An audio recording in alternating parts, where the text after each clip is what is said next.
70 کی دہائی میں ایک ایمبولینس کراچی سے ایک لاش کو لے کر اندرون سندھ نکلتی ہے۔ یہ ایمبولینس شہروں سے ہوتی ہوئی دیہاتوں سے گزر کر ایک جنگل میں داخل ہو جاتی ہے۔ اس ایمبولینس میں لاش کے علاوہ دو لواحقین اور ایک نرس بھی موجود تھی۔ ایمبولینس جو ہی جنگل کے راستے کچھ آگے گئی تو اچانک ڈاکوؤں نے بندوقیں تان کر ایمبولینس کو لوٹنے کی نیت سے روک لیا۔ ایمبولینس میں ایک نوجوان لڑکی کی لاش تھی اور اس کے ساتھ اس کی روتی ہوئی ماں تھی۔ جب ڈاکو لوٹنے کی نیت سے آگے بڑھے تو اس روتی ہوئی ماں نے بہت منت سماجت کی، لیکن ڈاکوؤں نے اس کی ایک نہ سنی۔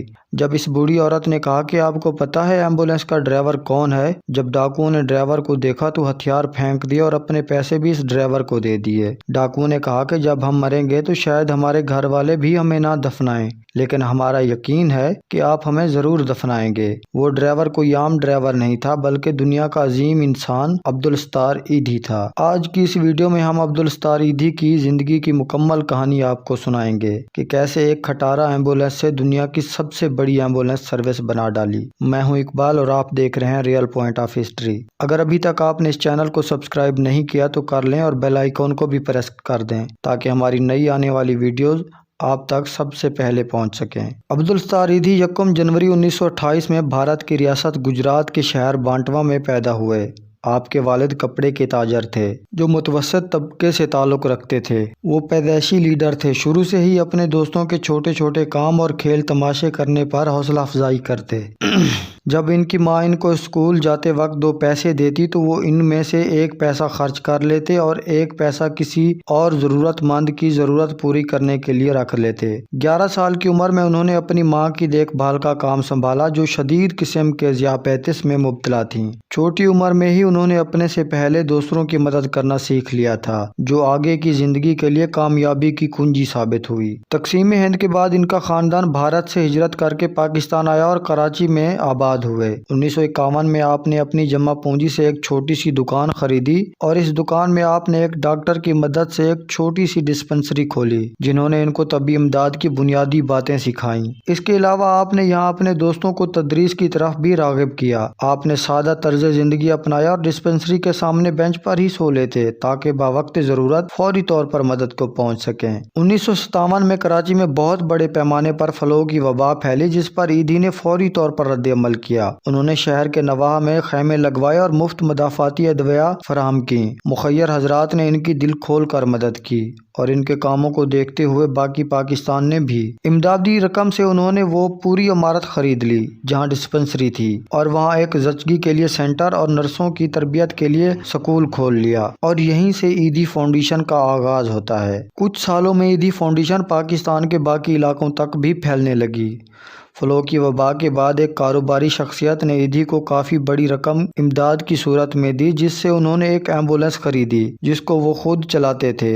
آج ایدھی فاؤنڈیشن کے پاس بہت ساری ایمبولینس ہیں جو ملک کے طول و عرض میں پھیلی ہوئی ہیں۔ کراچی اور اندرون سندھ میں امداد کے لیے وہ خود روانہ ہوتے تھے اور ایدھی فاؤنڈیشن کی حادثات پر رد عمل میں رفتار خدمات میونسپل کی خدمات سے کہیں زیادہ تیز اور بہتر ہے۔ ہسپتال اور ایمبولینس خدمات کے علاوہ ایدھی فاؤنڈیشن نے کلینک، زچگی گھر، پاگل خانے، معذوروں کے لیے گھر، بلڈ بینک، یتیم خانے، لاوارث بچوں کو گود لینے کے مراکز، پناہ گاہیں اور اسکول کھولے ہیں۔ اس کے علاوہ یہ فاؤنڈیشن نرسنگ اور گھرداری کے کورس بھی کرواتی ہے۔ ایدھی مراکز کی ایک خصوصیت یہ بھی ہے کہ ہر ایدھی مرکز کے باہر بچہ گاڑی کا اہتمام ہے تاکہ جو عورت بچے کی دیکھ بھال نہیں کر سکتی اپنے بچے کو یہاں چھوڑ کر جا سکے۔ اس بچے کو ایدھی فاؤنڈیشن اپنے یتیم خانے میں پناہ دیتی ہے اور اس کو مفت تعلیم بھی دیتی ہے۔ فاؤنڈیشن نے نہ صرف پاکستان میں بلکہ بین الاقوامی سطح پر بھی ترقی کی ہے۔ اسلامی دنیا میں ایدھی فاؤنڈیشن ہر مصیبت اور ہر مشکل وقت میں اہم مدد فراہم کرتی ہے۔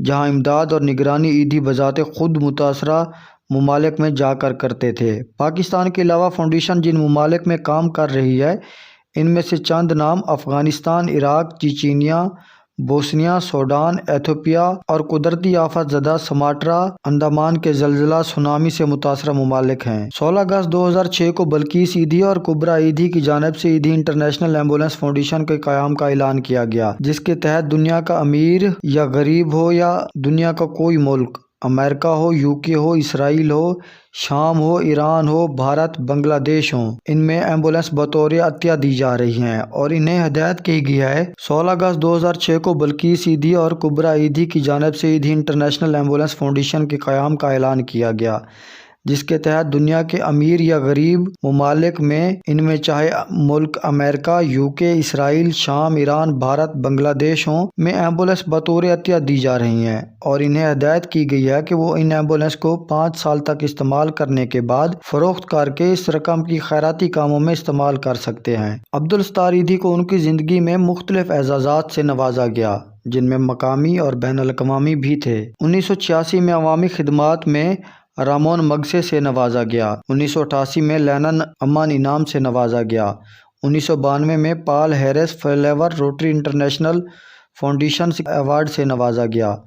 دنیا کی سب سے بڑی رضاکارانہ ambulance service Guinness book world record, ہمدان اعزاز برائے عمومی طبی خدمات، متحدہ عرب امارات، بین الاقوامی بلزان اعزاز، سن 2000 میں برائے انسانیت، امن و بھائی چارہ، اطالیہ کی طرف سے، انسٹی ٹیوٹ آف بزنس ایڈمنسٹریشن کراچی کی جانب سے اعزازی ڈاکٹریٹ کی ڈگری، یونیسکو کی طرف سے اعزاز اور اس کے علاوہ بہت سے ایوارڈ۔ 8 جولائی 2016 کو یہ عظیم انسان عبدالستار ایدھی کو شام 5 بجے منفسا پر رکھا گیا اور رات 11 بجے وہ گردوں کے کام چھوڑنے کے باعث 88 سال کی عمر میں انتقال کر گئے۔ انہوں نے وفات سے قبل یہ وصیت کی تھی کہ ان کی دونوں آنکھیں ضرورت مندوں کو عطیہ کر دی جائیں۔